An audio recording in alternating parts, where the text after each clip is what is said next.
Hello বন্ধুরা, Bangla fish info YouTube চ্যানেলে আপনাদেরকে স্বাগতম।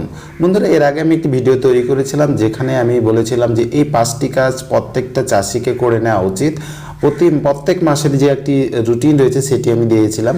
তো সেই সময় কেন দিয়েছিলাম বা কি কি কারণে দিয়েছিলাম, কি সমস্যা পরবর্তীতে হবে বা হবে না, এই সমস্ত বিষয় নিয়ে কিন্তু আলোচনা করেছিলাম। তখন একটি কথা অবশ্যই বলেছিলাম যে এই 5টি কাজ যদি আমরা না করি তাহলে শীত মৌসুম চলে যাওয়ার পরে যখন একটু গরমটা বাড়তে শুরু করবে তখনই সমস্যা দেখা দিবে। আর সেই সমস্যা হচ্ছে মাছ মারা যাওয়া। আমরা বলেছিলাম যে মাছ মারা গেলে কিন্তু চাষিদের বড় ধরনের ক্ষতি হয়, আর এটাকে রক্ষা করার জন্যই সেই 5টি কাজ করতে হবে যেন আমাদের পুকুরে মাছ না মারা যায়। আর সমস্ত কাজ রুটিন মেনটেন করার পরেও দেখা যায় যে পুকুরে মাছ মারা যায়।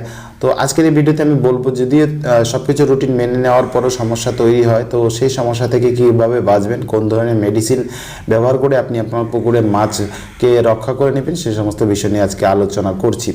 তারপরে পূর্বে আমরা জেনে নিই যে আসলে কি সমস্যাটা হয়েছে।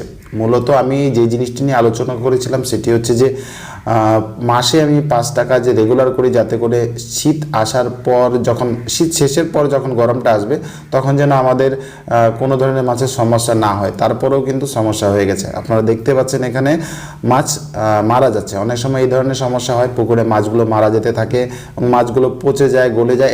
এরপরে হয়তো যে পুকুরের উপর দিকে এই মাছগুলো ভেসে আসে, তখনই আমরা দেখতে পারি যে আমাদের পুকুরে মাছ মারা যাচ্ছে বা সমস্যা হচ্ছে। সাধারণত দেখা যায় যে ছোট মাছের পুকুরগুলোতে সবচেয়ে বেশি সমস্যা দেখা যায়। যখনই ঠান্ডা মৌসুমটা শেষ হয়ে যায়, যখন গরম আসে, তখন হয় কি, পুকুরে থাকা অনেক ধরনের ব্যাকটেরিয়া ভাইরাস রয়েছে যেগুলো শক্তিশালী হয়ে যায় এবং মাছের উপরে অ্যাটাক করে বসে। এই সময়টা মাছ চাষিদের জন্য সবচেয়ে খারাপ, সবচেয়ে ক্ষতিকর একটা দিক। আর এই সমস্যা হলেই মাছ চাষিদের বড় ধরনের ক্ষতি হয়ে থাকে। তো মূলত 5টি কাজ আমি রেগুলার করি, প্রত্যেকটা পুকুরের সঙ্গে করি। তো কিছু কিছু পুকুরে আবার এইগুলো করার পরেও সমস্যা দেখা দেয়, যেটা আপনি এখানে দেখতে পাচ্ছেন, যেখানে কিছু বাটা মাছ রয়েছে আর চায়না পুঁটি মাছ রয়েছে, এই মাছগুলো মারা যাচ্ছে। এখন সমস্ত কিছু মেনটেন করার পরেও যদি মাছ মারা যায় তাহলে করবেন কি? এর জন্য কি কি মেডিসিন ব্যবহার করবেন, কীভাবে ব্যবহার করবেন, কোন মেডিসিনটা ব্যবহার করা যায়, সেই সমস্ত বিষয় নিয়ে আলোচনা করছি। যদি আপনার পুকুরে এভাবে মাছ মারা যেতে থাকে, একটা দুটা করে মাছ মারা যাচ্ছে, আপনি টের পাচ্ছেন না, পচে গলে বেরোচ্ছে এবং মাছের শরীরে এরকম লাল লাল দাগ দেখা যাচ্ছে, ঘায়ে দেখা যাচ্ছে, তো চোখ নেই, এই ধরনের সমস্যা যদি দেখা যায় তাহলে আপনাকে একটি মেডিসিন ব্যবহার করতে হবে। আর যে 5টি কাজ আছে সেটা তো কন্টিনিউ করতেই হবে, সঙ্গে আপনাকে মেডিসিনের ব্যবহার করতে হবে। এমন অবস্থায় আমরা যেই ধরনের মেডিসিনগুলো ব্যবহার করে থাকি সেগুলো হচ্ছে স্যানিটাইজার বা পটাশ, চুন, এই ধরনের জিনিসগুলো ব্যবহার করে থাকি। তো এর পাশাপাশি কিন্তু আরেকটা মেডিসিন রয়েছে যেগুলো ব্যবহার করলে 2 থেকে 3 দিনের ভিতরে আপনার মাছ মরার সমস্যাটা সমাধান হয়ে যায়। এখানে সেই মেডিসিনটা আমি দেখাচ্ছি। মূলত আমরা যে কাজটা করে থাকি, 2 ধরনের মেডিসিন ব্যবহার করে থাকি। একটা হচ্ছে বিকেসি, জেনে থাকবেন আপনারা হয়তোবা, আর একটা হচ্ছে আয়োডিন। এই দুটো মেডিসিন ব্যবহার করলে কিন্তু সমস্যাটা সমাধান হয়ে যায়। আর এখানে আমি যে মেডিসিনটি ব্যবহার করছি, এখানে দেখুন বিভিন্ন ধরনের মাছের সমস্যা আছে, সেই সমস্যাগুলোর ছবিগুলো দেওয়া ছিল। এই সমস্যাগুলোর এগেনস্টে এই ওষুধটা ব্যবহার করা যায়। আর এই ওষুধটাতে 2 ধরনের ওষুধ রয়েছে, যেমন একটা হচ্ছে বিকেসি আর একটা হচ্ছে আয়োডিন। এই দুটো ওষুধই কিন্তু একসঙ্গে মিশ্রিত করে কোম্পানি তৈরি করেছে এই ওষুধটা। তো আমাদের আর আলাদা করে 2টো করে ওষুধ মারতে হবে না। যদি এই ধরনের সমস্যা হয় তাহলে এই একটি ওষুধ দিয়ে কিন্তু আমরা 2 ধরনের কাজ করে নিতে পারছি। তো এখানে আমি যেই ওষুধটা ব্যবহার করছি এটা হচ্ছে আয়োডিন ও বিকেসির সংমিশ্রণ।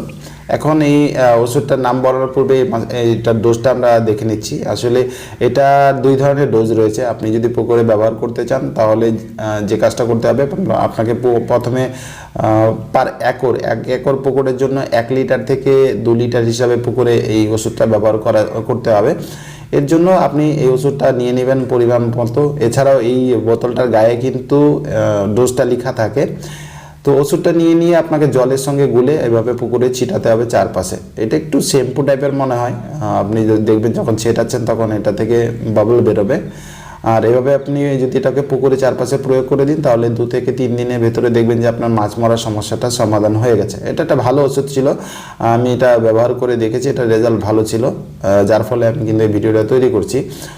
এটা কোনো কোম্পানির প্রমোশন নয়। তো যেন চাষিরাও এই ধরনের ওষুধগুলো ব্যবহার করতে পারে, যার কারণে তাদের মাছগুলো মারা যাওয়া থেকে বাঁচতে পারে। যার কারণে এই ভিডিওটা বানানো, যাতে করে সহজে আপনি এই ওষুধটা খুঁজে বের করতে পারেন, আপনার পুকুরে প্রয়োগ করতে পারেন।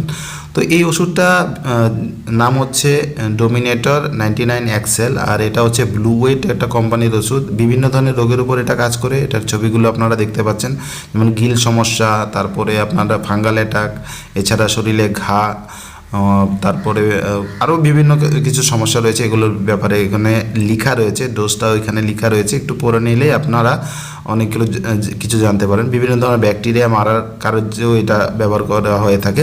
তো মূলত এই মাছগুলো ব্যাকটেরিয়ার কারণে মারা যায়, যার ফলে এই ধরনের সমস্যা হয়। তো এই ওষুধটা ব্যবহার করলে এই ধরনের ব্যাকটেরিয়াকে এই ওষুধটা কিন্তু খুব সহজে মারতে পারে। সবচেয়ে বড় বিষয় হচ্ছে এটা দুটো ওষুধের কম্বিনেশন একসঙ্গে করে বানানো হয়েছে।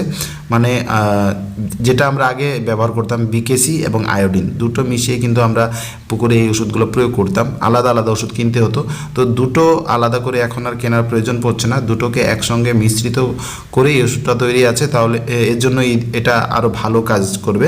তো আপনি এই ওষুধটা ব্যবহার করতে পারেন, খুব ভালো একটা ওষুধ হবে। আমি ব্যবহার করে দেখেছি, এর রেজাল্ট ভালো আছে, যার ফলে আপনাদের কাছে এই বিষয়টা শেয়ার করা।